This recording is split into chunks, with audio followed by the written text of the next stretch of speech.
বন্ধুর সাথে ঘর করলাম 3.5 বছর, সেই বন্ধুকে নিয়ে আমার হইয়া গেল পর।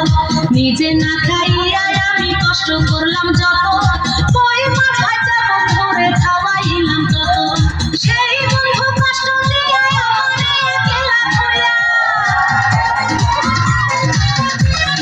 সেই বন্ধু কষ্ট দিয়ে আমারে একলা থইয়া কেমন কইরা ফাইটা যায়, ফাইটা যায় বুকটা ফাইটা যায়, ফাইটা যায় বুকটা ফাইটা যায়।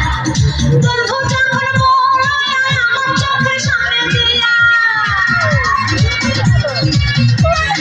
বন্ধু যখন বড় আমার চোখের সামনে দিয়া রঙ্গ কইরা ফাইটা যায়, ফাইটা যায় বুকটা ফাইটা যায়, ফাইটা যায় বুকটা ফাইটা যায়।